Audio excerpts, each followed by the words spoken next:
blood clot vibes.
It's a blood clot vibes, yes, family larger than itself, bigger than itself, is the hostess with the mostest.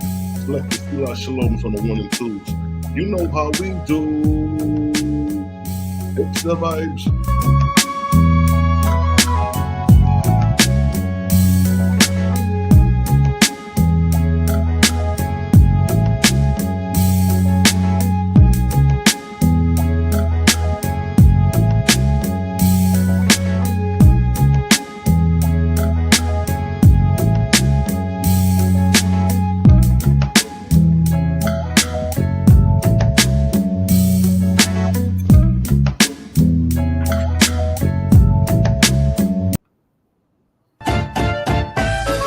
Bittersweet Herbals, where the taste is bitter, but the results are sweet. Bittersweetherbals.com. Run the rhythm. Bittersweet Herbals, where the taste is bitter, but the results are sweet. Bittersweetherbals.com. You know how we do. Sila Shaloms on the 1 and 2s. Back at it.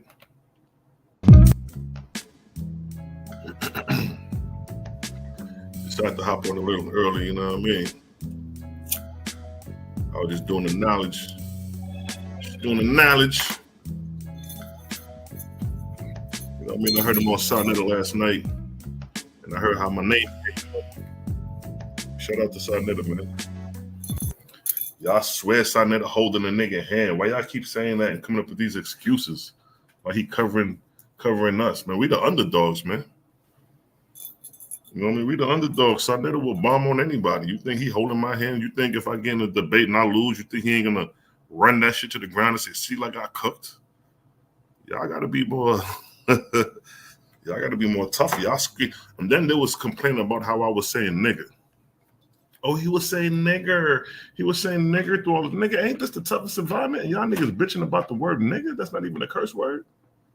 And y'all like to scream and say, oh, well, niggers in the Bible, when they first went to Antioch, they were called niger.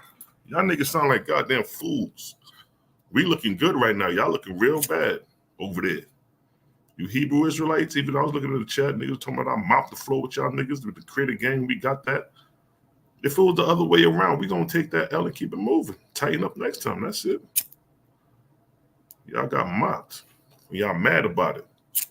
It ain't about the Owaspy. You're not, when you debate me, you're not debating Owaspy. You know what I mean? I'm a strategic strategist. I'm very strategic. So I don't give a damn if if it may appear like we're in a losing situation. Y'all thought y'all had the upper hand. We're going to cook them. We're going to roast them. And y'all end up, you know what I mean? So, you know what I mean? I just want to show and prove, like I've been showing and proving that. You see the title, Prove a Black Author of the Bible if it's a black man's book. I'll debate you niggas on that. Any one of you niggas on that topic.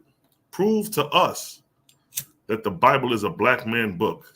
I know plenty of white authors that write about black people in their book. Did that make the black people in that book the author? You know, to Corey went up there. He don't know what authorization and authorship mean. Yeah, the fuck I do, nigga. I knew what. I mean, in the debate, not in the debate. When I did the presentation, I gave you the definition of authorship, authorized, author. Let's go to it real quick. Since he claimed I don't know what I'm talking about, when I gave you the definition in the presentation. Let me see if I still got it up here. Oh, that's in the other one. That's in That's where they mad, because I took their identity away from them, and they can't recoup from that. When the Q&A came, I said, yo, show to me one black author that authorized Bible. It was silence. They ain't have nothing for it. If you had black authorship, y'all would have been spewing out names. Y'all would have been spewing out names. You know what I mean? Hold on, where am I with it?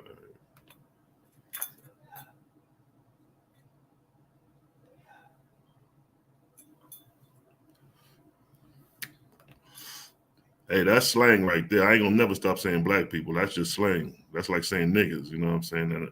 And you know, I understand the American Indian thing. I get it, but you know what I mean. I'm on my black man shit. I've been on that. Peace, black man. Even when I was dealing with the 5% nation, peace, black man. That's just how we talk. You know what I mean, I know the whole Morris. We're not a color and all that. I know that. And you know me, I'm beyond that. So don't even go there like questioning me. Well, I should say that. I'm beyond nationality. You remember spirituality above nationality? So I'm not stuck on that. I'm not. You could be a Native American. You could be a Cambodian. You could be a nigga from the Congolese. None of that matters to me. Because I know at the end of the day, flesh and blood shall not inherit the kingdom. So those are to me, those are arguments that is a waste of time, because it's not going to help ascend us spiritually, if you get what I'm saying. You know what I mean? That's why you'll never see me argue nationality. You'll never see me arguing about if we the Native Americans. You don't even hear me arguing we the ancient Israelites. You don't even hear me arguing that. But once you get the higher light, it's like why go back to dealing with third grade information when you already know you about to graduate on some shit. You know what I mean? But check it though. Let me get to the main point. Authorship, you know what I mean? Prove a black authorship. That's what we're dealing with. I know you know what I mean? But for the people though, you know what I mean? Because just for the record, for the people. I don't want the people to think that we stuck in a box. Like Cosmo Cal, he go hard with the indigenous Americans. That's not my thing. You know what I mean? But and then I got indigenous ties on my mother's side to the west side of the Caribbeans. You know what I mean? We got native indigenous Caribbean ties. But on my father's side, nigga, we straight from the motherland. I ain't gonna lie. My brother he took the DNA test. He got the Y chromosome. He said, yo, bro, look. And he showed me our results. You know what I mean? That's on the father's side, though, because, you know, the mother's side, that's a different lineage. But nonetheless, Creator is undefeated. That's right. But I just wanted to show, you know what I mean? Because when we was doing the authorship, Takari was like, oh, he don't know what the word author meant, authorship, or whatever he was trying to say. But even with that, you still can't prove a black author. Even if you say, I don't know what I'm talking about, you still can't prove a black author. Regardless of what you say, you can't prove a black author. Now, what is authorship? Right? It says the state of fact of being the writer of a book. That's it. Being the writer of a book is authorship. Now, we raised the question, which one of you niggas wrote the book? Which one of you wrote the Bible? Show me the black man that authorized or authorship the Bible, wrote a book. What black man wrote a book? And when you ask them that, you know what they're going to do? They're going to come up with excuses instead of saying, I don't know. Or instead of saying, I can't find it historically. So that's authorship. Authorship is what? Being the writer of a book. What is author? A writer of a book.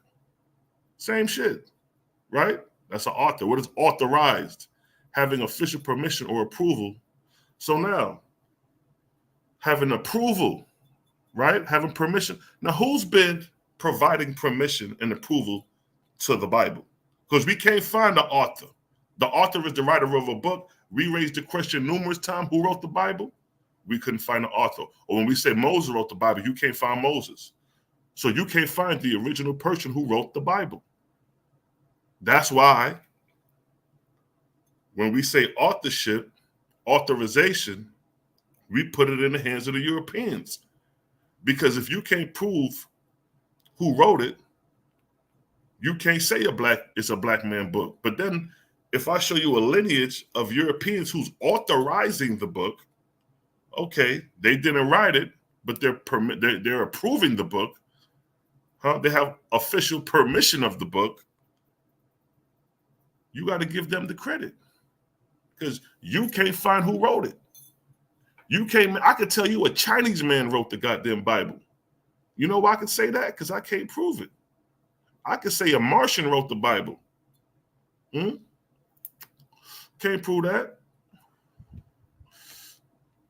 Who authored the Hebrew Bible? Now, who authored the Hebrew Bible? We got to use the Bible to get the answer. But what happens if we didn't have the Bible? What happens if we just had fragments like they did prior to the Codex? But look, check it. It's supposed to be God.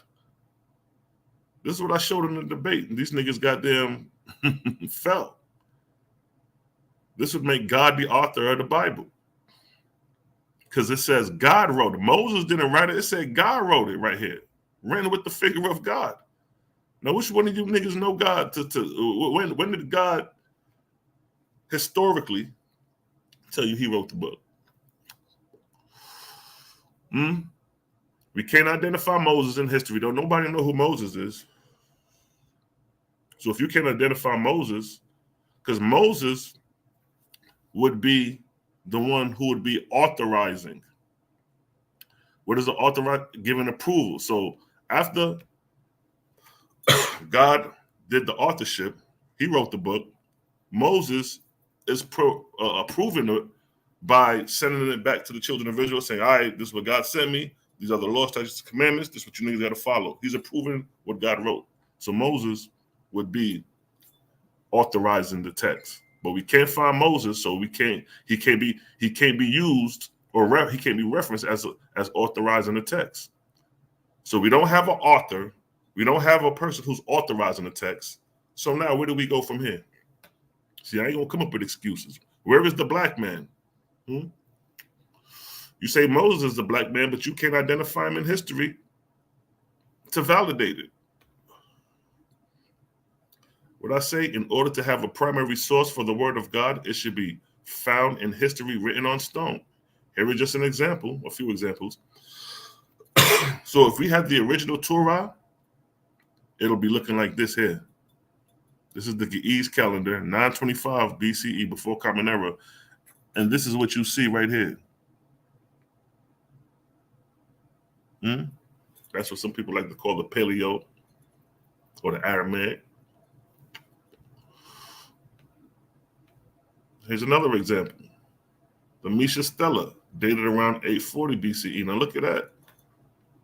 That's how the commandments would have been looking. This is archaeological evidence, historical evidence of stone writing. But we do not have the commandments written on stone from Moses, from God.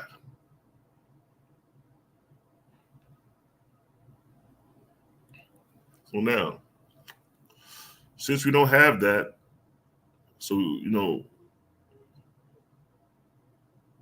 we don't have that, but we have Ezra up next, and it is Ezra that we can say historically that is the real author of the Tanakh. Because what Moses came with, those laws and stone and all that, that was destroyed during the days of Ezra. You know that? Right? Second Ezra. For thy law is burnt. Right there. Ain't nothing else to talk about. The law's burnt. So during the days of Ezra, 5th century before common era, there was no laws. Therefore, no man knoweth the things that are done of thee. Being that there's no laws, they don't know the ways of Creator, or they don't know the ways of Moses. These niggas is running around completely lost, or the work shall be done. So Ezra, and then here's another thing they was trying to say. I think I heard Judah say, "Oh, we don't subscribe to Second Ezra." What you mean you don't subscribe to Second Ezra? This is in the Apocrypha. The Apocrypha was part of the original King James. So what are you really saying? And how can you say what you subscribe and don't subscribe to? Those are the workings of men. It was Jerome and some of them earlier cats that was selecting from the book, taking away from the book. Let's go to European authorship of the Bible to prove that. Let's show how these niggas were selecting and taking away from the book. So by you saying that you don't believe in Second Ezra, it's just validating to me the influence of the earlier scribes who were selecting and taking away from the books.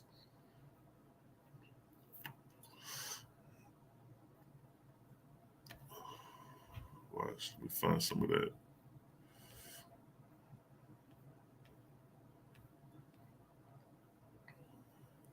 Let me find that part and read it.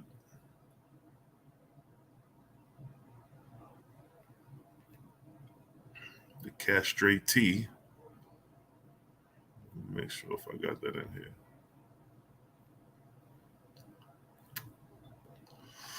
All right, now here's an example. Shout out to Malachi Maccabee. The Pope, the masses. What is he known for? Let me just read the highlights.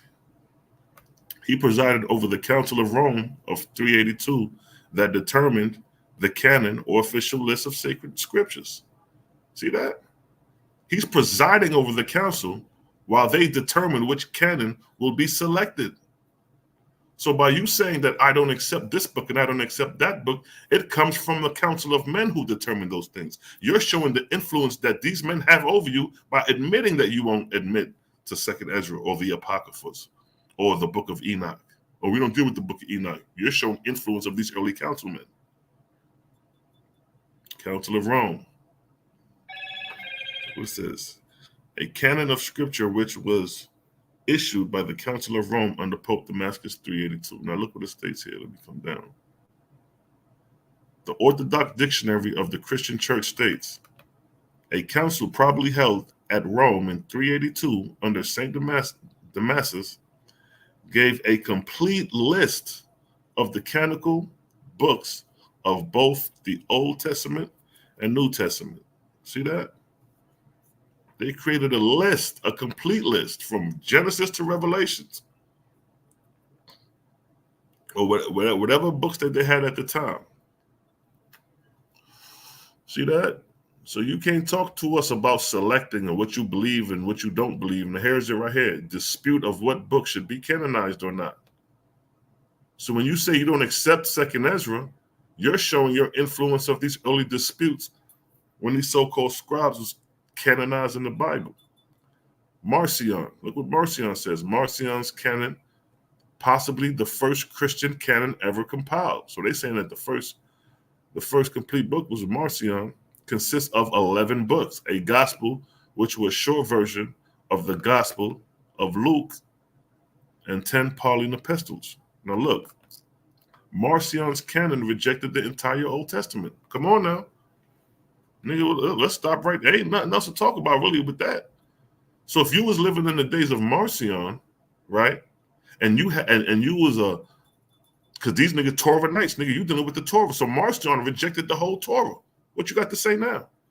So if you was a follower of Marcion and you rejected Torah, anybody who came with Torah and tried to read from Torah, they rejecting it. They're not trying to hear what Moses is talking about. They're not trying to hear about the God of Israel in the Old Testament. Marcion's followers is rejecting that. This is why you niggas can't sit there and talk about which books you accept and don't accept. You're just showing you still influenced by these early disputes about which books should be and should be not. So it states, Marcion canon rejected the entire Old Testament. See that? Along with all other epistles and gospels. See that? Of what would become the 27 books, New Testament canon, which during his life had yet to be compiled. So during the days of Marcion, if you lived during his day and you was an influencer of his doctrine, you wasn't following the Old Testament. You have Christians today that don't really rock with the Old Testament. They just New Testament believers. They'll go as far as to say that they don't even agree with the God of the Old Testament, that the New Testament God is a different God from the Old Testament. You have Christians that tell you that. They're letting you know that they're identifying two gods. Look at the wisdom of Solomon. Look what Orion said. Origen in the 2nd century AD referred to the uncertainty about the book of wisdom. See that? These niggas is playing Godfather over the books. You seen how Origen looked? That ain't no Bantu Negro from the Congo. But these are niggas that's determining what's going to be selected, what's going to be compiled in your books. You niggas ain't got nothing to do with this. Consider the wisdom of Solomon as part of the Old Testament. Let's see. And Athasius wrote that the Book of Wisdom, along with 3 other deuterocanonical books, while not being part of the canon, were appointed by the fathers to be read. So you have these niggas who didn't put certain books in the canon, but they were allowed to be read, like the Book of Enoch. Some people may not accept the Book of Enoch, but they'll still read the Book of Enoch and, you know what I mean, see what they can make sense out of it or whatever.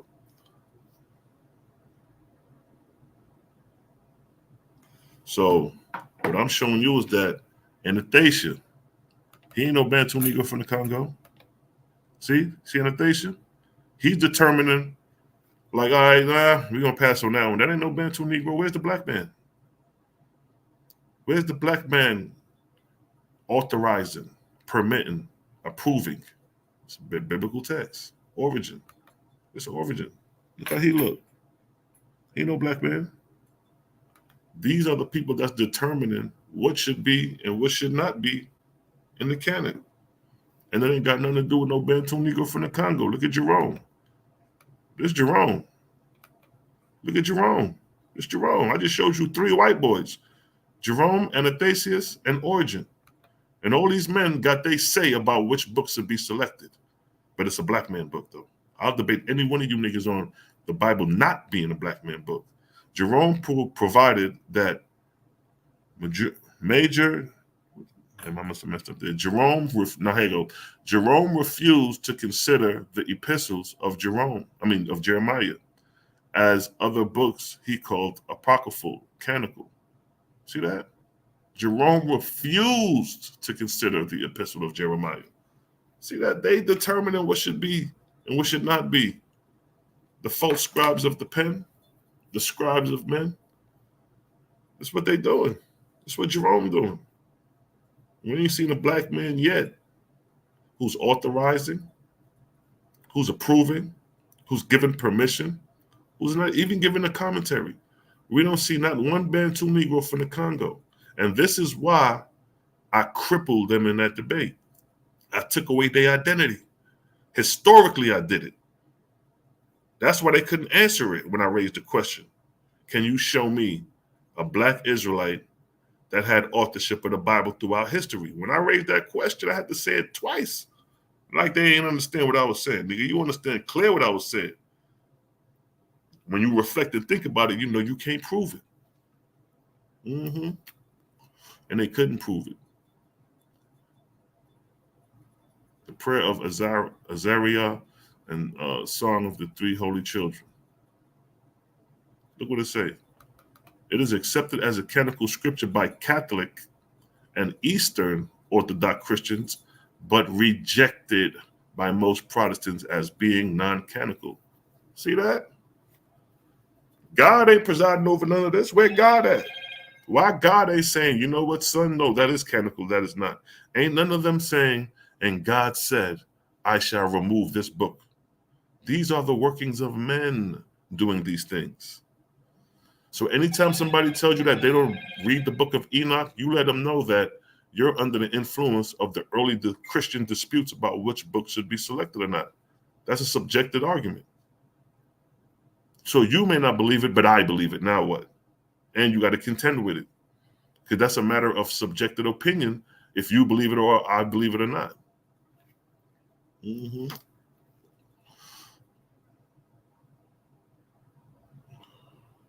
See that? The passage is included in 80 book Protestant Bibles in the section of the Apocrypha. However, to this end, Article 6 of the 39 Articles of the Church of England has it listed as non-canonical. But still, with the other apocryphal texts, the church does read, for example, of life and instructions of manners. The Belgic Confession of the Reformed Church teaches that the church may certainly read these apocryphal books and learn from them as far as they agree with the canonical books. Now, who's telling you that? Did God tell you to agree which books are canonical or not? No. These are all the workings of men based off their opinion, how they feel which book should be in there or not. And you denying this. So if you deny the book of Enoch, when it says in the book of Enoch, God said, so what, you're rejecting God now? Because that God is talking to Enoch is the same biblical God in your book. When Enoch was taken up in God in the book of Enoch, that's the same God of the Bible. So if you reject the book of Enoch, you're rejecting the God of the Bible. All this is a matter of opinion. Give me a 1 in the chat, family. Give me a 1 in the chat if y'all getting that little understanding. That's quick breakdown on the fact that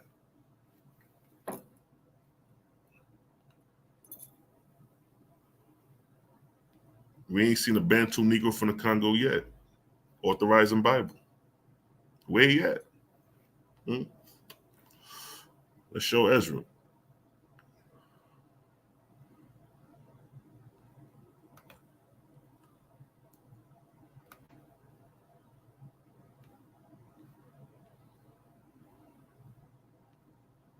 Now, this is the picture of Ezra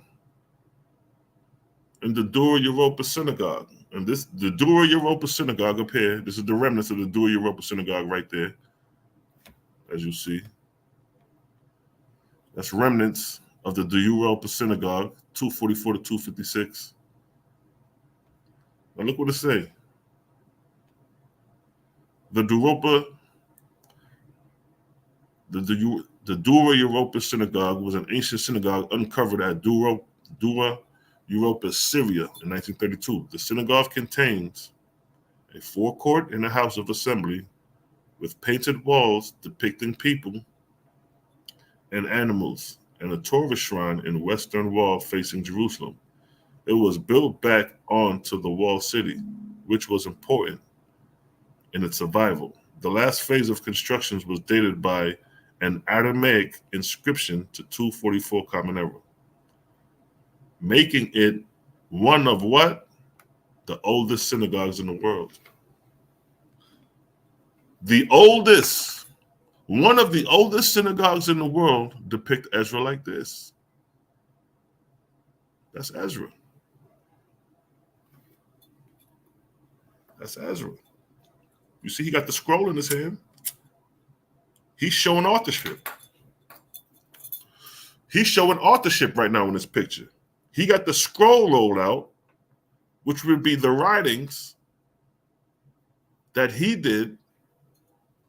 Second Ezra shows us this. Well, his scribes actually. But he's the one who authorized, was authorized in the Torah, the Tanakh, now called. Painting of Ezra on wood panel from Dura Europa synagogue, 3rd century Common Era. Now, this is a picture of a Sephardic Jew and Ezra side by side. Look at the resemblance of that. Come on, bro. Matter of fact, y'all can see that.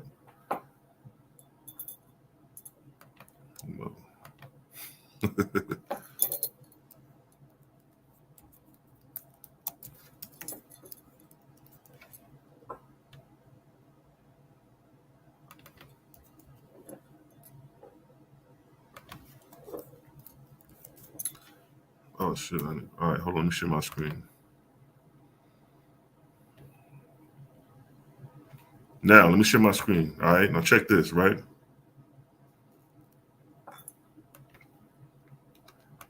Now, this is Ezra, and that's a Sephardic Jew. You see the resemblance. Now, look at this. It's a Congolese nigga. You know? Does this black man, Bantu Negro from the Congo, does he resemble Ezra? Or does the Sephardic Jew resemble Ezra? You tell me. You tell me. Does that look like Ezra? Does this look like he can resemble Ezra? Nah, dog.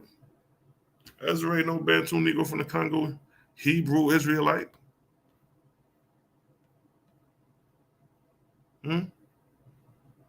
More black men. Does Ezra resemble that? Do you see any resemblance of Ezra looking like these people? The Bantu Negro from the Congo. Where's the resemblance of Ezra looking like any of these people?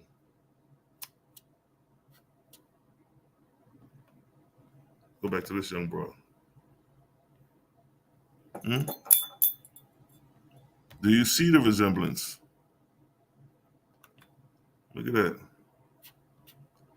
They got a whole group of Bantu Negroes from the Congo. Let's get that one.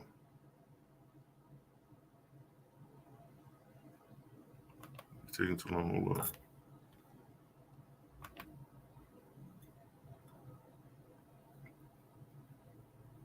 Look at that. Does Ezra look like that?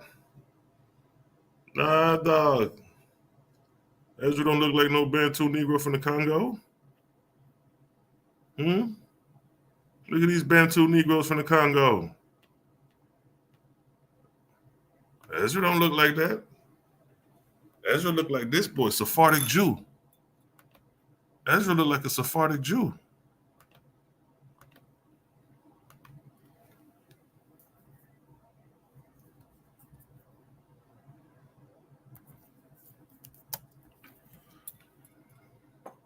Ezra look like a Sephardic Jew, family. These are Sephardic Jews right here. Look at that. Look at that. This is a Sephardic Jew. These are niggas from the Congo. They go Ezra. Sephardic Jew. Ezra. Damn. Look at that. Ezra. Sephardic Jew. Look at that. Ezra. Sephardic Jew. Come on now. What we dealing with here? These are Sephardic Jews. These are Europeans. These are Europeans.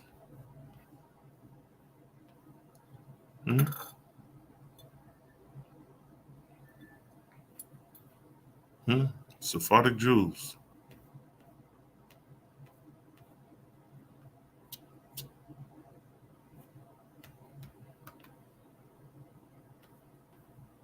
Look at that. Come on, y'all. So Ezra, now we clear. Let's look at the Congolese one more time. They go to Congolese. Look at that. Look at that right there. Look at that rich carbon. Look at that richness of carbon right there. Look at the children of Ham. Ham. Look at the Ethiopians, the burnt faces. That's what the shit meaning. Burnt faces. Goddamn, Ezra don't look like he got a burnt face to me. The Sephardics don't look like they got a burnt face to me. So who are these people? Who are these people that authorize your book?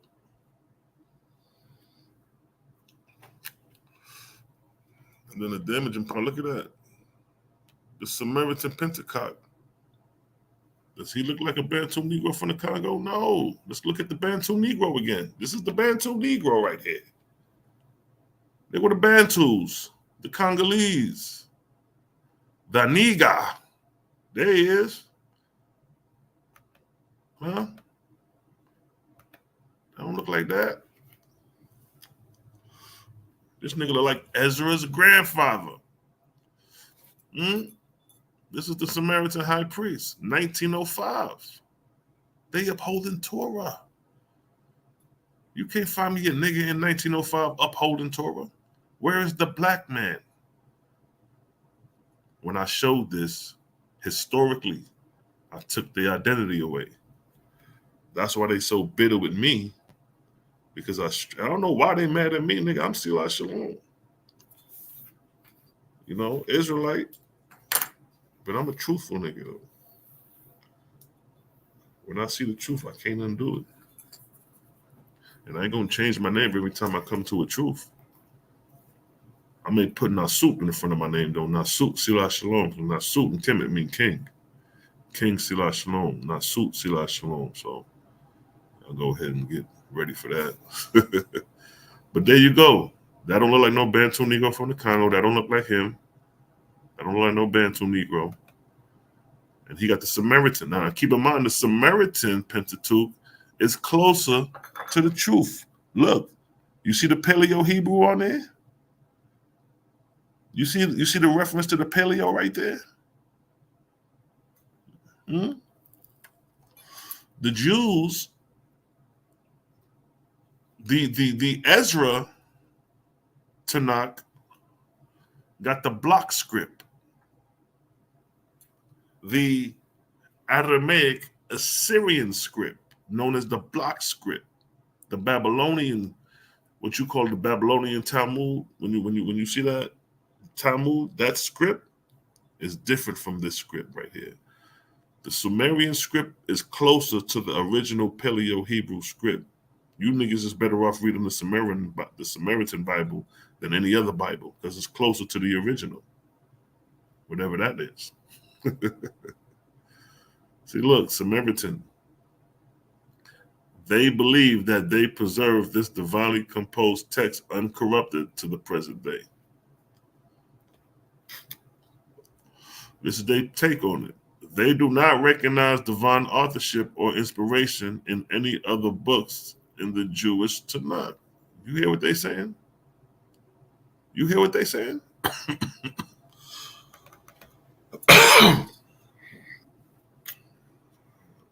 Let me grab some of the drink. Look at that highlight. Read that. Read that. Watch this.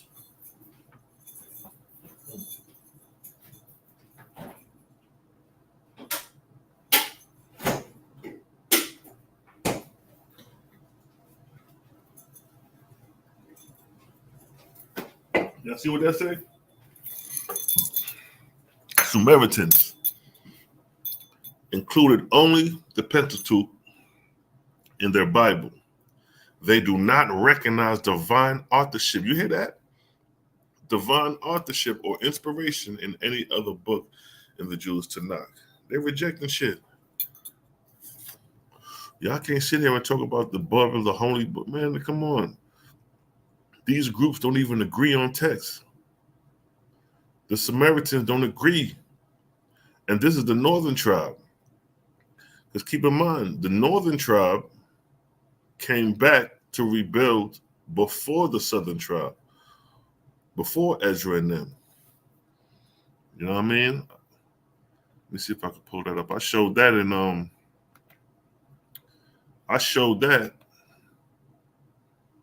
in this presentation. Where that? Right here, this presentation. That the northern tribes was back in the land of Israel before the southern tribe. I showed that in this presentation, the Persian influence of the second temple of Jerusalem. Let me go to the cat. It was under this cat reign. Let me find them. Right here, see that? See, we already got this shit done. What did I say? First exile of return, Sumeria resettlement. So the Samaritans returned first, right? Under this cat, Esar Hadad, 6th century BC. Under his reign is when the return of the first exiles, which were the Samaritans. And Babylonians too. Look, 2 Kings 17:24. I'm going to read a little bit. The king of Assyria brought people from Babylon, Kotha, Avah, Hamath, and Shavarvim, and settled them in the towns of Samaria to replace the Israelites. So you had Babylonians living in Israel. They took over Samaria and lived in its towns. Okay, that's what. All right, let me skip down. All right.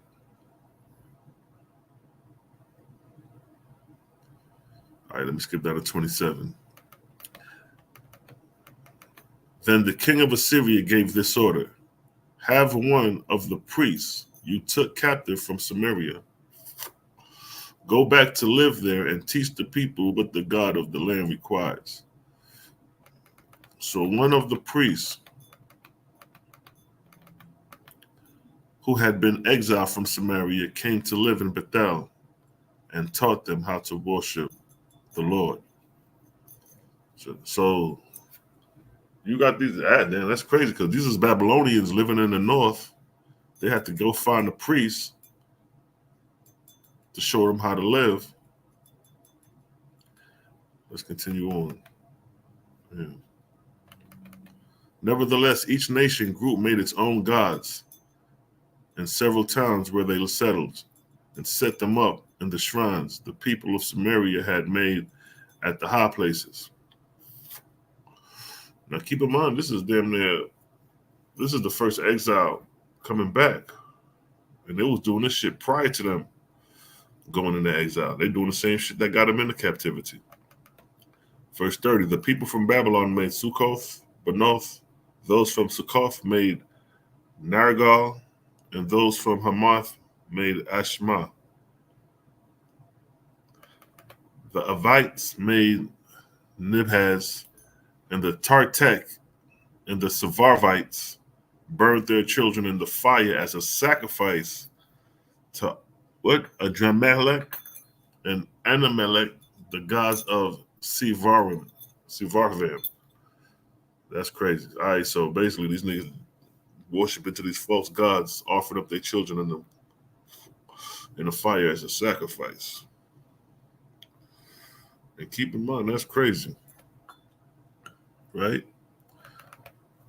They worshiped the Lord, but they also appointed all sorts of their own people to officiate for them as priests in the shrines at the high places. So they're doing this in while worshiping the lords.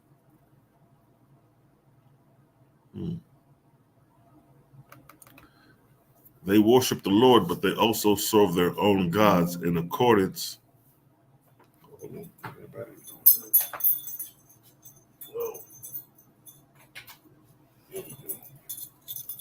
All right. Read that again. They worship the Lord, but they also serve their own gods in accordance with the customs of the nations from which they had been brought. See that, which was Babylon.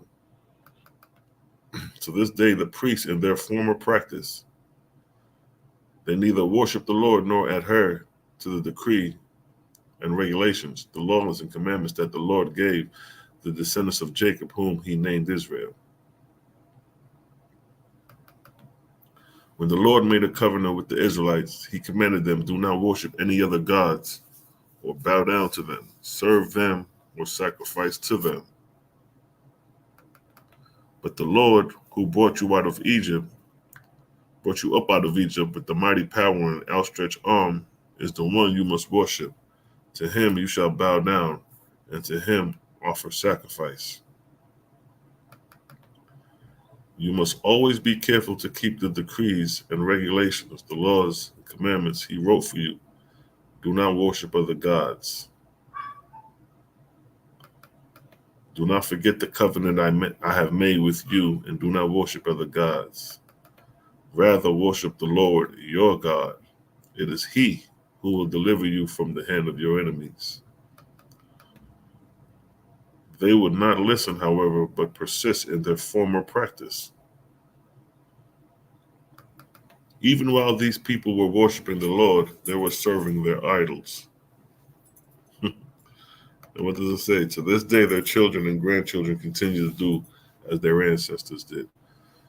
So here it shows you that the northern tribe that came was Babylonians, right? And they came with that Samaritan. They had the Samaritan script. So this is a Babylonian.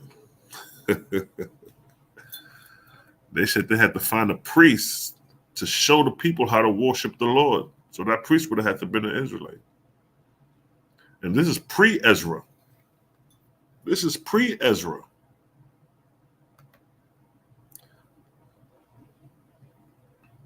This is Mount Gerizim.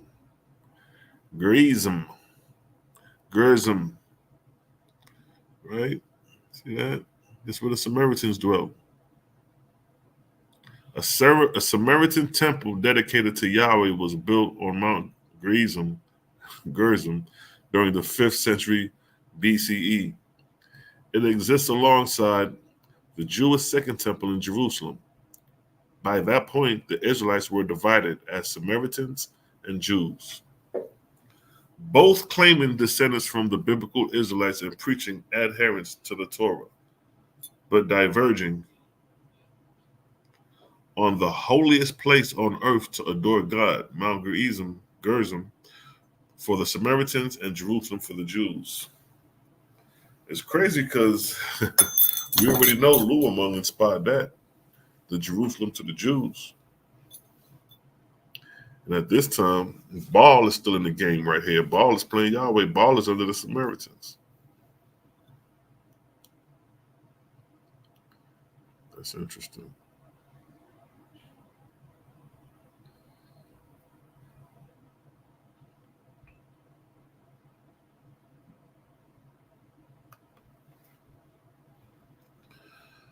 So that's the Samaritans and they Pentecost. See, this is the Samaritan script. See that? That's the Samaritan script. That looks different from the Hebrew that you normally see and know. This is the Samaritan. And then keep in mind, this is closer to the original. Niggas always talking about trying to get back to the original. You might as well read the Samaritan script. The Samaritan script is closer to the original Paleo-Hebrew.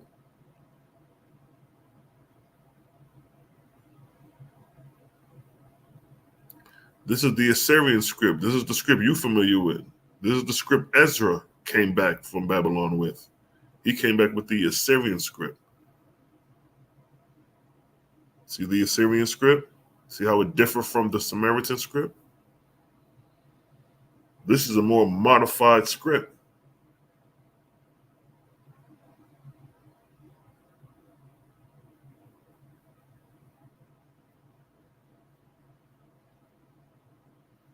When you look at the Jerusalem Talmud, which script is it in?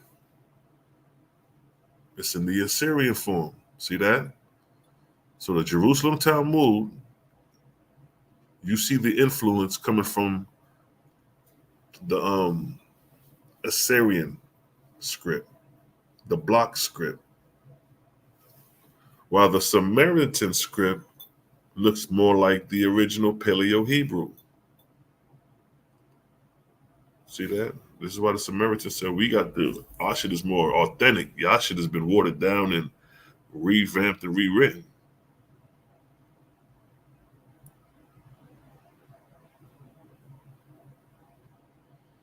This is the Babylonian Talmud. And let's look at the script. Same thing. Same thing. This is Assyrian influenced. Babylonian influenced. And this is the guy who's behind it. Rabbi Rashah.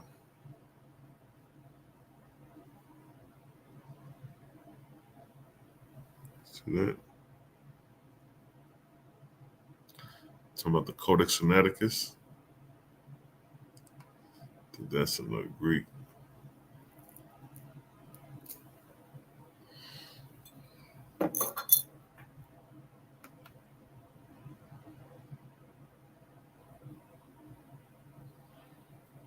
So yeah, man, we got plenty work, man. We got plenty work for them, you know. When they want to talk about authorship of the Bible, who wrote the Bible, they can't show no black. This whole time I've been showing biblical stuff, all of it is European influence.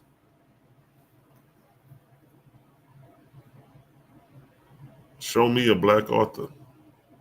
I ain't seen one yet. The Apello Codex, look at that. That's that same Babylonian script. That's the Assyrian script. Let's go back up to the Assyrian script.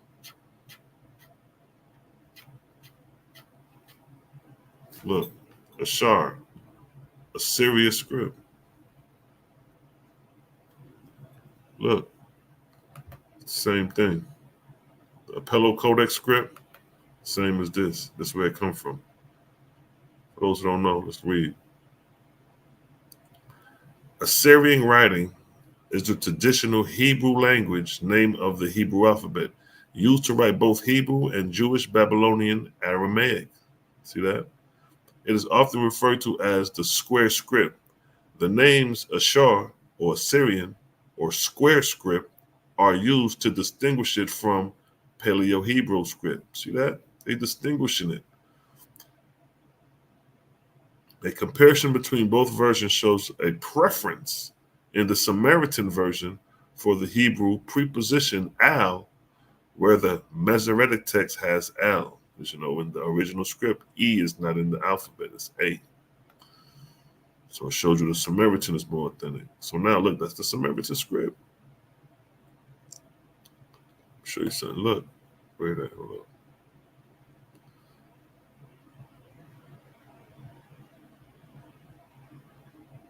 Look what it says. Let's read it for a minute. According to a view based on the biblical book of Ezra 4:11, the Samaritans are the people of Samaria who parted ways with the people of Judah in the Persian period. The Samaritans believed that it was not they, but the Jews who separated from the authentic stream of the Israelite tradition and law around the time of Elah in the 11th century before Common Era. See that? Manuscripts of the Samaritan Pentateuch are written in different script than the one used in the Masoretic Pentateuch, used by Jews. The Samaritan text is written with the Samaritan alphabet derived from the Paleo-Hebrew alphabet. See that? That's where it's derived from, the Samaritans. And there you see the resemblance right there, the Samaritan script. And we come down and read, used by the Israelites community prior to the Babylonian captivity. During the exile in Babylon, Jews adopted the Ashur script. See, they adopted this from the Babylonians based on the Babylonian Aramaic alphabet, which was developed into what? Modern Hebrew alphabet. So the modern Hebrew that y'all talk about with the Talmud, the Jerusalem Talmud, all that comes from the Assyrian script, which is this script right here. So now when you come back to the Aleppo Codex, you see the influence.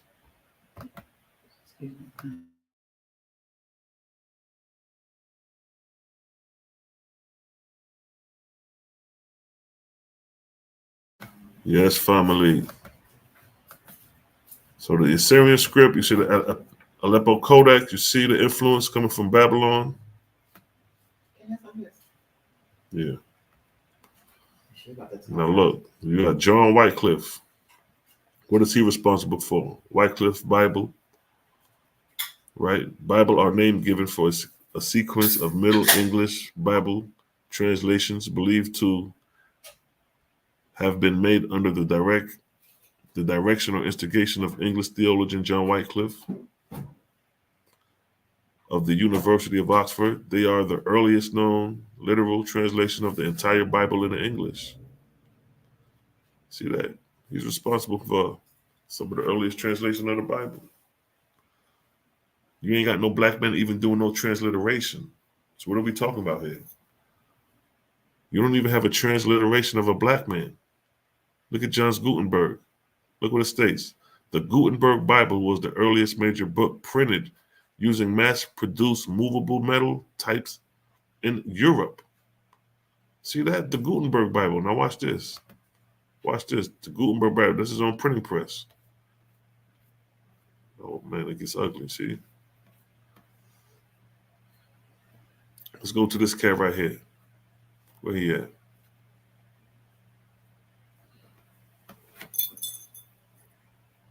Let's come to this cat. Look at this. Let's come to Manasseh ben Israel. Right? You got Manasseh ben Israel. You got Joseph Gutenberg. Joseph Gutenberg came a little before. So Joseph Gutenberg, once again, earliest major book printed using mass-produced movable metal type in Europe. The Gutenberg Bible is an edition of the Latin Vulgate, printed in 450 by John Gutenberg. So now look, in Germany. So they print the Bible in English. But then when we come back to Manasseh ben Israel, 1604 to 1657, right? What is he known for? What is he known for? Look, Manasseh ben Israel was a Jewish scholar, rabbi, Kabbalist. Y'all hush, be quiet. Kabbalist, writer, diplomat, printer, publisher, and look, founder of the first Hebrew printing press. See that? Come on. Founder of the first Hebrew printing press. Wow. So you got Gutenberg printing Bible, and you got the Jew printing Hebrew Bible. Where the black man at? You know, you got to print the books up for it to circulate. Who's printing the books? Who's printing Tanakh? It ain't him. It ain't him. Where his printing press at? Where he printing Bible at? The Bantu Negro from the Congo, where his printing press at? Where is the Bantu Negro Hebrew printing press? Where is the Bantu Negro Hebrew printing press? So we can see depictions of the Torah in the Hebrew. And then if it's printed in Hebrew, what's Hebrew is it influenced by? The Babylonian script, the Assyrian script, or the Sumerian script, the Samaritan script, which is closer to the Paleo-Hebrew? Which script is the black man Torah written in? They ain't got that. So again, you got the white boy, Manasseh ben Israel, founder of the first Hebrew printing press, and then you got Gutenberg, earliest major book printed using mass-produced movable metal type in Europe. So it's over. Ain't nothing to talk about. Where's the black man? I'll debate any one of you niggas on this topic. Prove to me that the black man has any authorship of the Bible or even has any transliteration to the Bible. So what we talking about? What we talking about when we talk about the Bible as a black man book? You got white men authorizing, modifying, and interjecting. Or the book is talking about us. Really?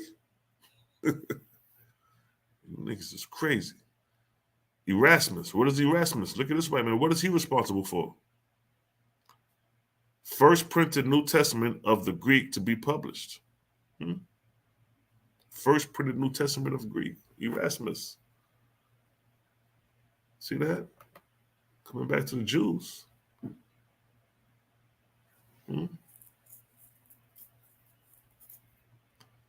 See that? Come through the pedigree of the white boys. See, we got the pedigree of the white boys coming down.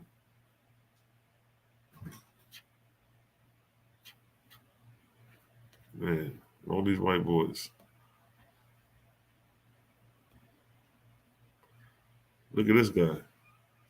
Oh, he's showing pictures and drawings. Well, show me something other. Rebuke this with something else then. Joseph ben Ephraim, Cairo. Look him up and get people who lived during his time to see what description they said about him. Joseph ben Ephraim. What was the author of the last great codification of Jewish law? He's an author. Huh? He's an author of Jewish law, codification. What does codification mean? The action or process of arranging laws. Come on. He's arranging laws. He's authorizing it. And it's being approved by his people, by his former Jewish comrades. Like, yeah, we agree with that. Moses, this cat named Moses, and what? Expert in Jewish law.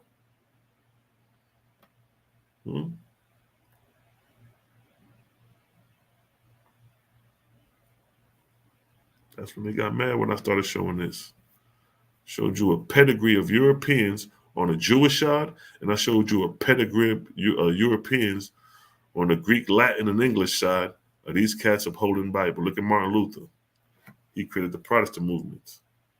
Look at William Tyndale, translator of the Bible into English, and was influenced by the works of prominent Protestant reformers such as Martin Luther.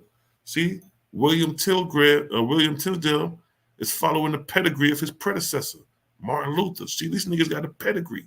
They showing a lineage. Where's the nigga lineage? Where's the black man going from one black man to another black man? Where that? By the time we get to the black man, you niggas been fully engulfed and indoctrinated. By the time we get to Crowdy, by the time we get to Crowdy in the 1800s, just the first black man who claimed to be an Israelite, look how they got him looking. Look, he was also one of the earliest known black Hebrew Israelites in the United States. He ain't got no Torah. Where his Torah at? Where Tanakh? Where the authorship? Where the translation? Where the influence of the text? But he the earliest known nigga to say he an Israelite. But look what it says. Look what it says. Let me read where I'm at. He was also one of the earliest known black Hebrew Israelites in the United States. He established the Church of God and Saints of Christ in 1896 after he claimed to have had a vision. Right there. After he claimed he had had a vision. I'm showing you over here on the European side, these niggas is got what? Founder of the first Hebrew printing press. They over here translating the Bible into English. But he now claims to have had a vision, telling him that blacks were the descendants of the 12 lost tribes of Israel. That's it. That's how you became to know that you were black Israelite through a vision he claimed to have. Where's the Torah that he upholded? He was a Baptist boy. He a church boy. He a Christian. He became a deacon in the local Baptist church. Man, you a Christian. You ain't no Israelite.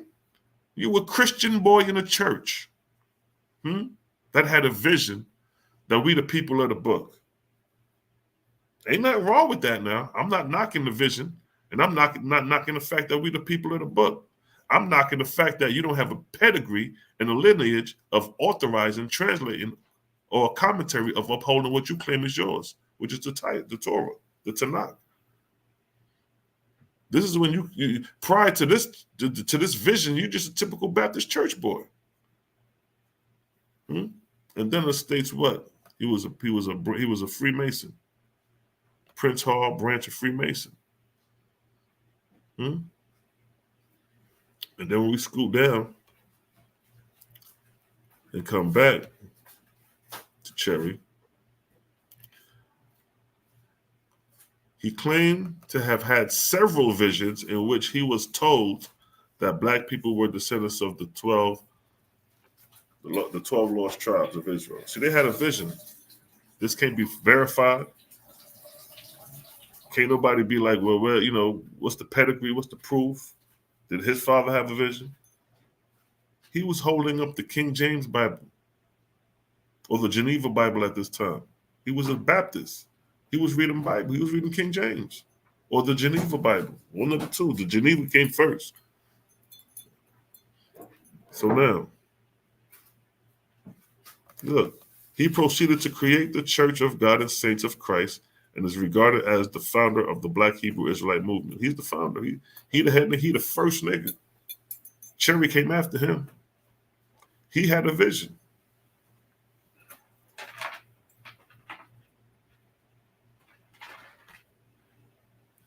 Well, here go Frank S. Cherry. He the second cat. And guess what?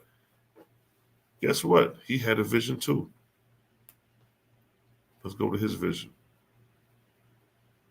Look what it states. Frank S. Cherry claimed to have a vision that African Americans are the descendants of the ancient Israelites during his time abroad. He had the same vision Crowdy had. They having visions that we the lost tribe.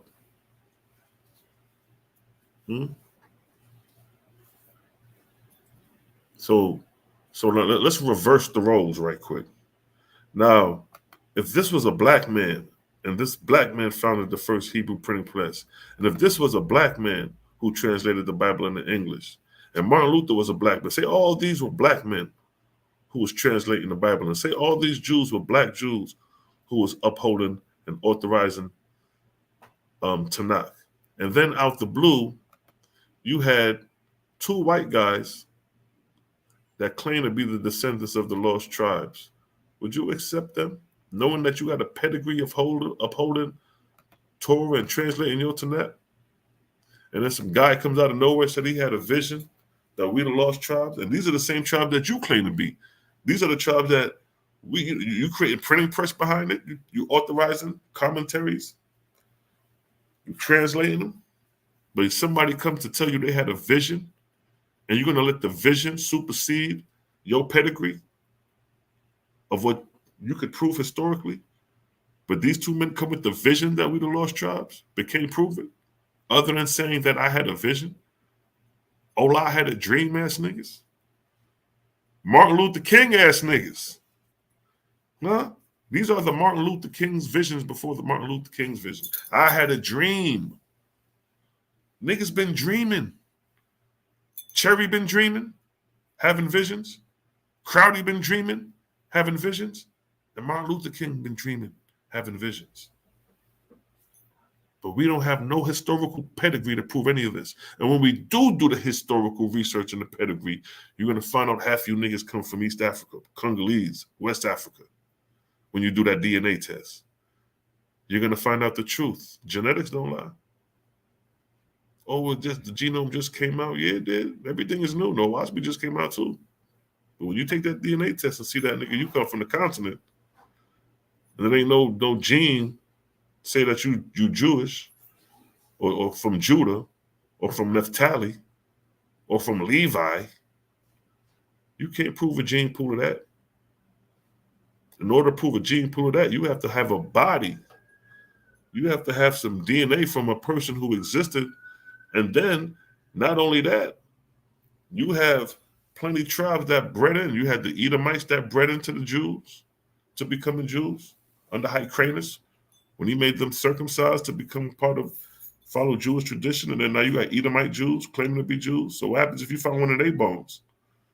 Oh, look, I found the DNA of one of the Kohen Jews, and it turned out to be a European. And look, we got the DNA to prove it. Now what you niggas gonna say? Now your argument would have to go back to history and show how the Edomites came under the auspice of being Jews. 2nd century Common Era. But nonetheless, these niggas had visions that we were Israelites. And Cherry, this is what Cherry taught. Look, it says Cherry taught that the Talmud was authoritative. He said the Talmud was authoritative. That's what Cherry taught. It's the Talmud. Let's go back up to the Talmud. He said the Talmud was authoritative. This is the Talmud right here, beloved. This is the Babylonian Talmud right there. See that? What do you see? Who authorized the Talmud? This guy. That ain't no Bantu Negro from the Congo. That's the same face you see Jehu on the floor kissing the feet of the Assyrians. Now look what it states. Early printing of the Talmud with commentary by Rashah or Rabbi Ashar, 352 to 427 Common Era, was a Babylonian Jewish rabbi of the 6th generation of Amorim. So they're showing you a pedigree, the 6th generation. He reestablished the academy at Surah and was the first editor of the Babylonian Talmud. These niggas playing with your text, bro. The Babylonian Talmud is an offshoot of the what? Jerusalem Talmud. The Jerusalem Talmud is an offshoot of what? Is an offshoot of what? Right here. It's an offshoot of, we getting there, the Mishnah. The Mishnah is an offshoot of what? You got it. The Torah, Ezra. So all roads lead back to Ezra, regardless of what version of the Tanakh you got, whether it be the Mishnah, the Midrash, whether it be the goddamn the Jerusalem Talmud, the Babylonian Talmud, the Apello Codex. It don't matter. It all roads lead right back to Ezra. Right back to Ezra. And Ezra, keep in mind, Ezra came with not the Samaritan script, which is closer to the Paleo-Hebrew. There go the Mishnah. You see the block script. So it shows you that Ezra was influenced by the Aramaic Assyrian script, known as the Babylonian script. Yeah. See that? We got all this shit on the par. There ain't no Bantu Negroes in the Congo nowhere. Nowhere. See that? Look at that. The first page of the Babylonian Talmud compiled by Rabbi Ashar. This is the first page. You can see the Babylonian script, the Babylonian influence or the Assyrian influence. There go the compiler, right? And look, there go Jehu kissing the feet of the Assyrians. And it's the same face, the face of Jehu and the face of Rabbi Ashar, the same face. Your pale skin, European Jews, been on, and this is in stone, and we still see the European Jews. Look at the hat. Come on now. See the Yemenite Jew?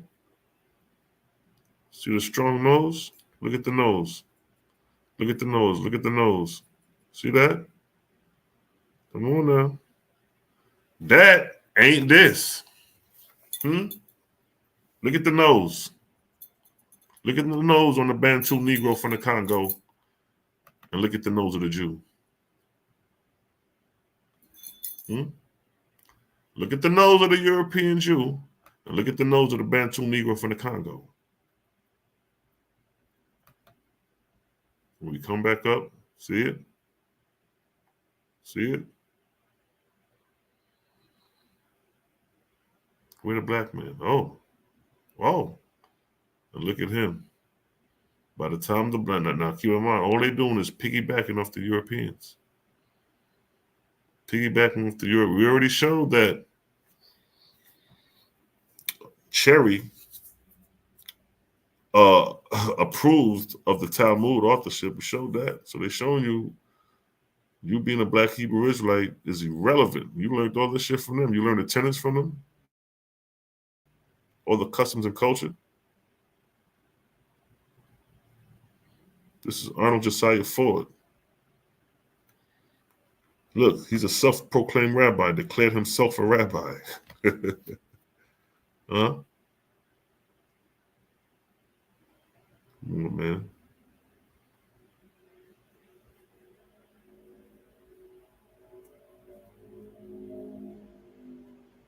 By the time you get to these cats like Matthew, they already got them brainwashed. These niggas is brainwashing and believing that they're the Israelites, but they got to learn the pedigree from the Europeans because they're the ones upholding it. You just putting a black face on it now. Much later.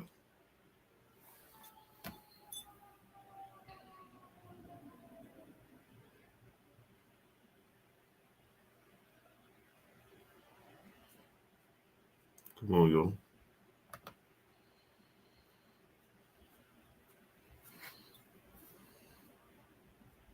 All these Europeans who had authorship.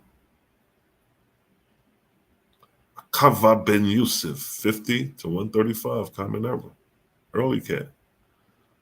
Kava ben Yusuf was a leading Jewish scholar and sage, a Tana of the later part of the 1st century and the beginning of the 2nd century. Rabbi Ekva was a leading contributor to the Mishnah and to the Midrash, Jewish law. He is referred to in the Talmud as Rosh La Hachim, chief of the sages. He was executed by the Romans in the aftermath of the Bar Kokhba revolt. See that? All these cats. Nam Bantu Negro from the Congo. Nam Bantu Negro from the Congo. Yeah. So I need to know, prove a black author of the Bible if it's a black man book. Ain't that fair enough? For what I showed, did we see any black man in the book? Did we see any authorization? First, we can't find the author. We don't know who Moses is, so scratch that off the book. When we get to Ezra and we validate now we have an author, he ain't no Bantu Negro from the Congo. He looks more like a Sephardic Jew than a Bantu Negro from the Congo that's supposed to be a Hebrew Israelite.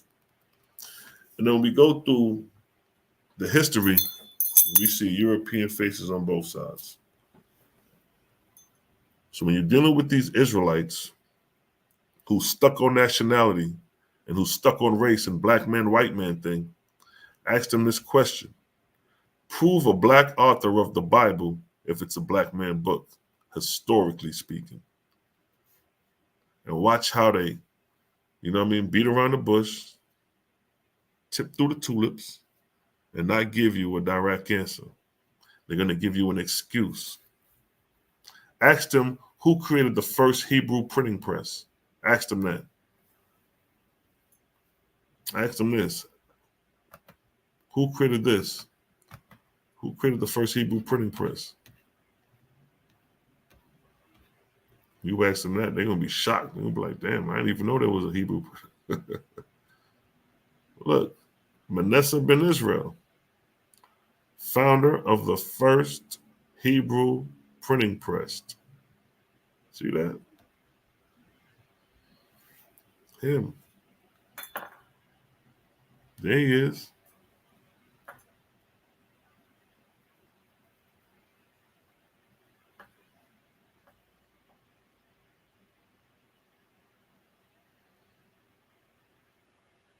Ain't no Bantu Negro from the Congo that did that. He in Amsterdam. See, they all over the world. You got them in Germany, Amsterdam, Baghdad, Iraq. They all over. Look.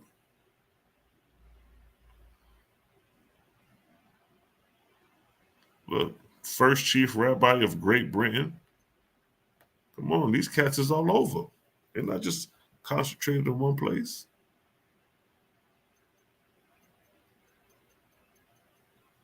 Slow-mo.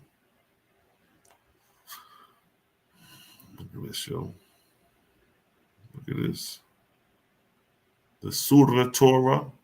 He wrote many works and is best known for the Surah Torah. I'll just say that.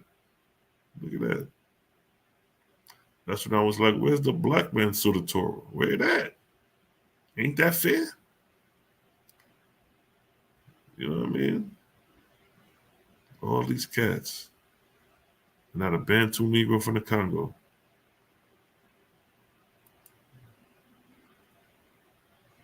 Not a Bantu Negro from the Congo. Best known as the author of the work of Halak, Jewish laws. What does author mean?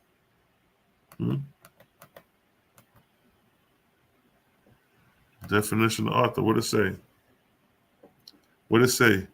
A writer of a book. That's what an author is. A writer of a book. Best known as the author of the works of Jewish law. He's writing on the law. He's putting his what he think on it. Where the black man authorizing it? Where he at? Where you at, black man? I need some black authorships right now. Where they at? Look what it say. Look at him. He looks like Santa's little helper. This looked like Santa's little helper. But look, Yehuda Berlin, look what it say. Author of several works of the rabbinical literature. Of rabbinical literature. He author, meaning writing books. Oh, see, the author, I don't care about you, what you think authorship means and authorization means. Show me black man. That's it. The hell with the definition of authorship and authorization. Show me black man. That supersedes trying to actions speak louder than words. Show me the actions of the black man dealing with authorization, authorship, authority, any of it. Now look, he's a chief rabbi in Baghdad. Nigga, we in Iraq. He's a chief rabbi in Iraq. Iraq is Babylon. He's Babylonian. Still white. Still no Negro. Yeah, bro. Y'all done barked up the wrong tree. Founder of modern Orthodox Judaism. Pioneer, modernizer of Orthodox Judaism in Germany. Look, Germany.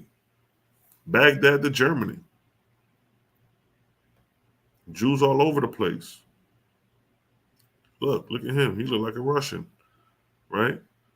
What is he known for? Look, authority in Jewish law. He has authority in Jewish law. What is authority? What is authority? The power or right to give orders, making decisions. See that? Where is the black man being authoritative in the Jewish law? Where that? Ain't that fair enough? Show it to me. Don't give me no beat around the bush answer. I don't want to hear nothing. Just show the receipts and let the receipts speak and then talk your shit. But being that you don't have those receipts, you can't talk nothing. Now you're going to feed off your emotions because you got nothing for this. I'm that thorn in your side. I'm the cornerstone the builders rejected. Look at this cat, Yusuf. Look where he from. He from Baghdad, my nigga.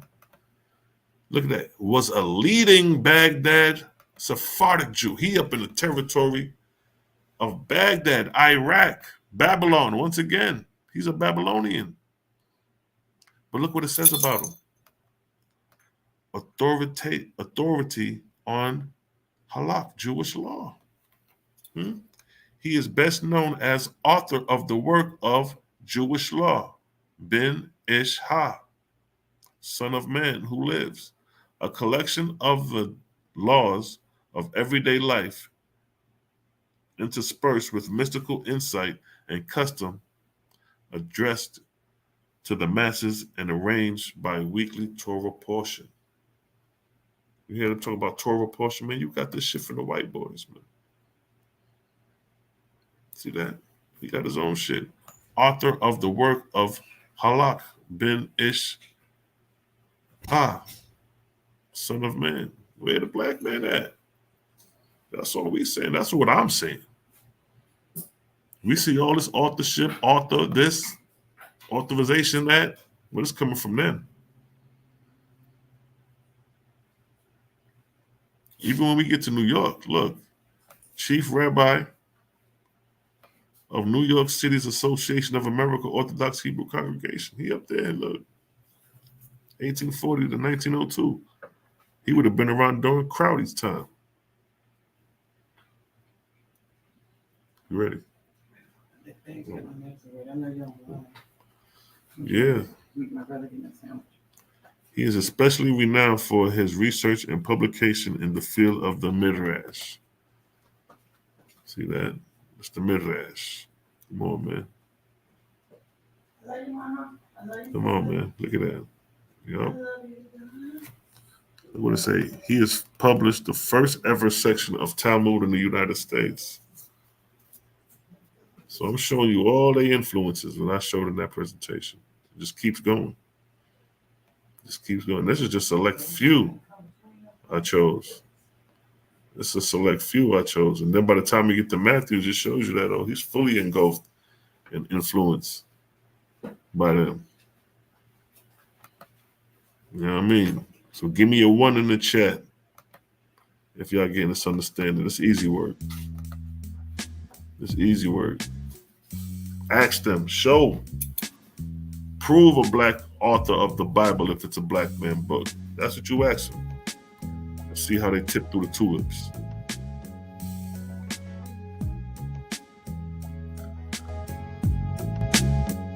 It's the vibes.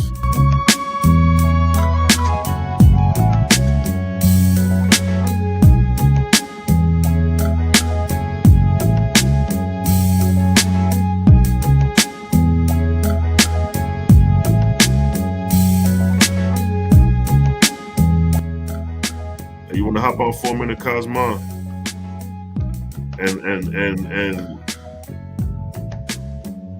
show and basically discuss how ain't no black men have their hand on Bible. They go to the link. You want to hop on for a second? So I'm about to hop on for a minute and just piggyback and show that what you've been saying the whole time. That these Jews, these Europeans, Babylonians,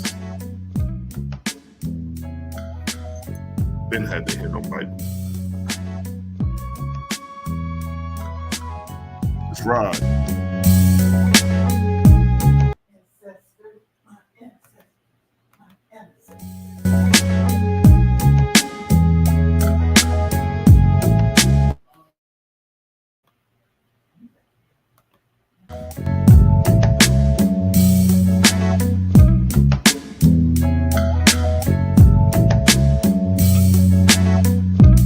We got the big homie Cosmo Cal in the building.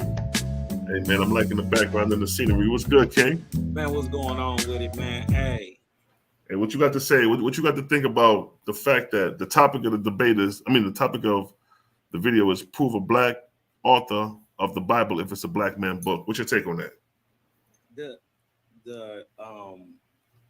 First of all, bless up to everybody out there. You dig what I'm talking about? Bliss up. You dig what I'm saying? Love, light, and balance to all the faithfuls. I think it's very telling that you've been putting this out for months. We brought it up in the debate, and not one person has ever been able to show a black or Negroidal or African or Shemitic or American, and anybody with copper-colored, rich melanated skin. However you want to put it. We're not going to, go into semantics. Right. You talking about niggas. They haven't been able to show one person. That is very telling. Yeah. You dig what I'm talking about? I asked the brother last night. I said, "Can you show?" The crazy part is you brought this up. I said, "Can you show us one nigga who wrote a word in the Bible, authorized it at all?" What does it matter that they? Does it matter that they white? You dig what I'm talking about? Does black make it? He asked me, "Does black make it right?" I said, "Does white make it right?" They don't like when I'm beating them niggas up. They didn't put me into some other little group. You dig what I'm talking about? But they really not ready. You dig what I'm talking about? It's a goofy back there talking about God is light. I said, I'll take you on that debate. Define what God is first. Right. We ain't got no debate. Because they just talking. They are. Is that the person Sarnetta was talking about? Somebody was asking. Pass it real quick. Somebody was asking the debate you or something like that. I don't know. Ain't nobody stepped up. He never reached out to, because it was one live. I think before I went to New York, and they were saying that he was like, yo, Cosmo Cal, I got somebody for you, man. They've been calling you out. I'm gonna reach out to you. He never called. Oh, okay. He never hit me up. He told me he was gonna hit me up about somebody wanted to debate me. And did y'all see Reggie then got himself probably a big blue, which is going anyways, but Reggie then supposedly got a waspy and he's gonna read it. I'm gonna tell y'all right now. I'm gonna prophesy something. The only way Reggie will come out and try to debate against a waspy is that he tries to pick and cherry pick through it and think he got something. If he actually reads the book from cover to cover for Reggie, which will take months, it's going to be better than a month or 2 or 3 that you going to just go into a waspy and think you going to get it like that. You dig what I'm talking about? I'm 11 years in. You dig what I'm talking about? And I find something new every day. Every single day. There's never been a time that I haven't opened a waspy. And mind you, I probably delved in a waspy, front to back, cover to cover, probably about 6 times. And it's something new I find in it every time. Right. Every single time. In verses that I know I done read 100 times. C-La gonna show me something different in it. Mally gonna show me something different in it. The sister's gonna give me a whole nother different way of looking at it. And you be like, well, damn, I didn't. But exactly, I think it's very telling that you trying to tell us that this is a nigga book, but you can't show us one nigga who wrote a word in it. That's what I'm saying. So it's like y'all niggas, after what we doing is nipping in the butt the whole race thing. So now you can't argue about a white man thing. Now you're gonna have to deal with the real debate, which is chapter and verse of your Bible. Because it ain't about the book is a book. It ain't nothing but paper and ink. You dig what I'm talking about? It's about the information contained within the book and its application to modern day. Right. Not no 2,000, 3,000 years ago. If your stuff not working today, if you ain't got a answer for communal living, for a understanding of a new government, how to put a community together, how to live together, have a new way of teaching your baby. You dig what I'm talking about? If you're not doing good works for others, you dig what I'm saying? Building whole organizations to be able to pass on this information to the future, systems. You dig what I'm talking about? What is your purpose? What good would it do? What good would it do my child today? Right. Today. Are you going to teach my children? Have you taught your children how to grow their food? Right. Do they know how to clean their own water? Did you teach them about the vortex and how to push water to power their whole community for free?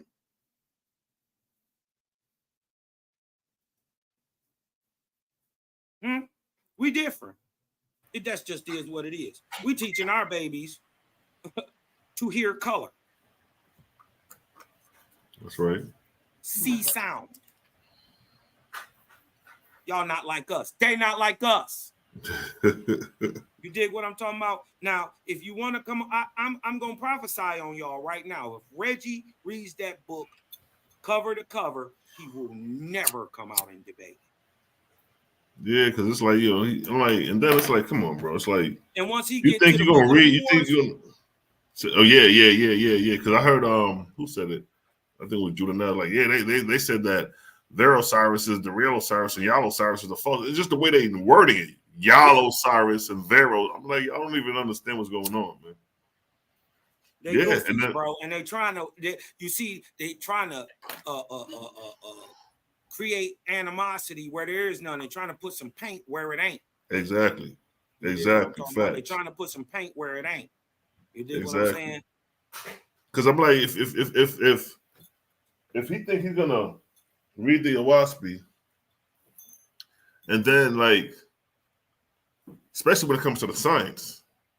Now, if Reggie want to deal with Kemetic science versus Owaspy science, nigga, that's easy work.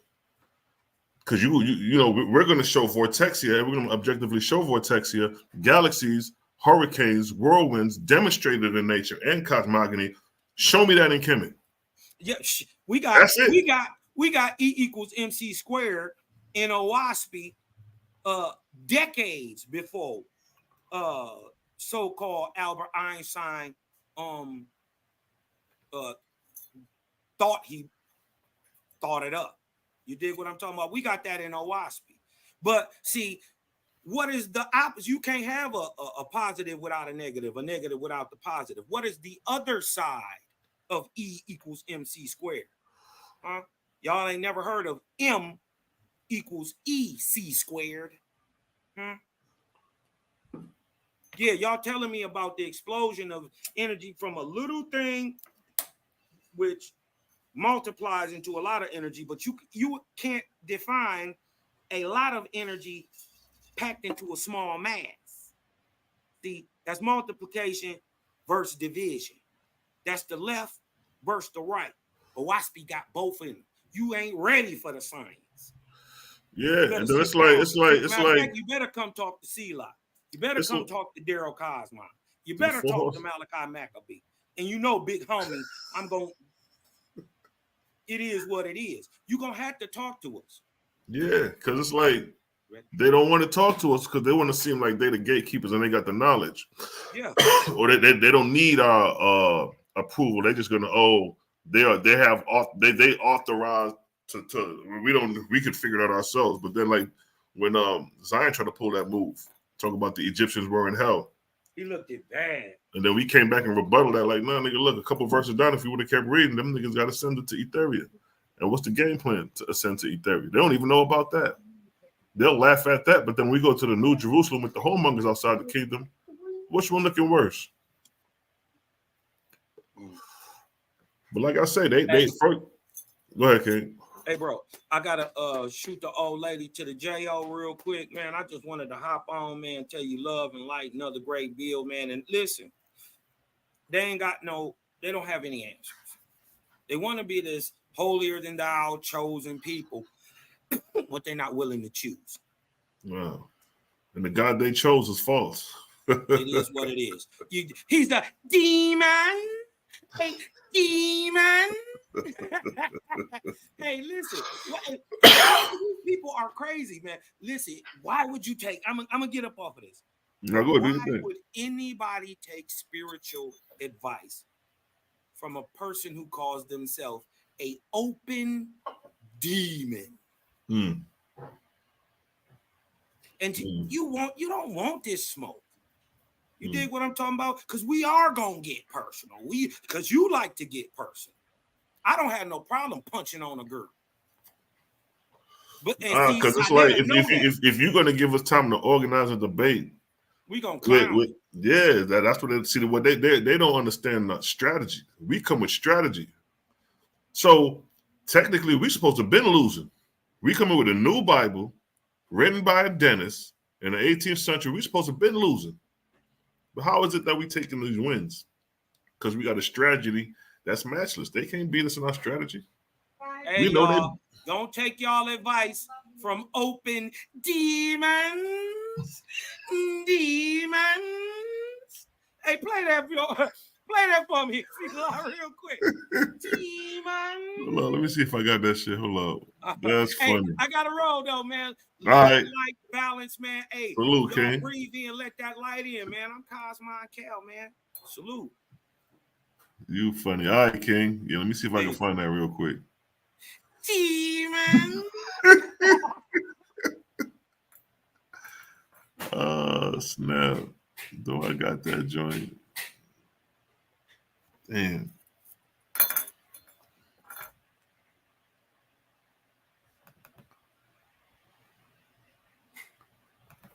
Let me see if I can find that real quick, family. That's funny.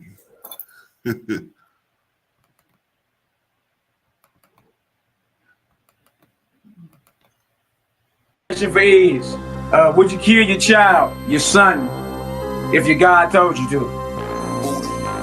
You said if the Most High told me to? Yeah. Or if man, the Most High said do it, then that's what it is. Yeah, man, the Most High said do it, then that's what it is. Yeah, man, the Most High said do it, then that's what it is. So now you have these cats right here, man. We got them on record forever admitting that they kill their kids. That's why we'll never lose against these cats. Never. We got y'all on record saying this. Y'all can say whatever y'all want about the Owaspy. Y'all can say whatever y'all want about us. But we got y'all on record talking about what y'all do to kids if your God say so. Let's run that from the top. What'd you say, Mally? All right, question for is, would you kill your child, your son, if your God told you to? You said if the Most High told me to? Yeah. Or man, the Most High said do it, then that's what it is. Yeah, man, the Most High said do it, then that's what it is. Yeah, man, the Most High said do it, then that's what it is. A 22-year-old woman told hotel workers in Holmes County that she had been directed by God. To go on a shooting spree about the solar eclipse, and that not long after she left the hotel in a purple Dodge Challenger driving to the interstate, traveling west, shooting into two cars. One of the drivers was shot in the neck, the other grazed in his arm.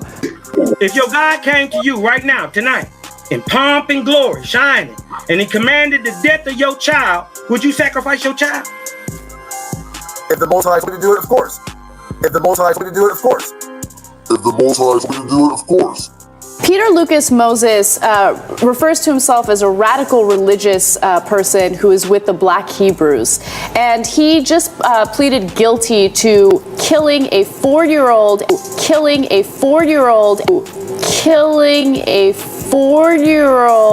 and a woman that he was living with. He killed the 4-year-old because he thought he was gay. Moses believed 4-year-old Higginbotham was homosexual. Klein says Moses took Higginbotham to the garage, played the Lord's Prayer in Hebrew, and shot him.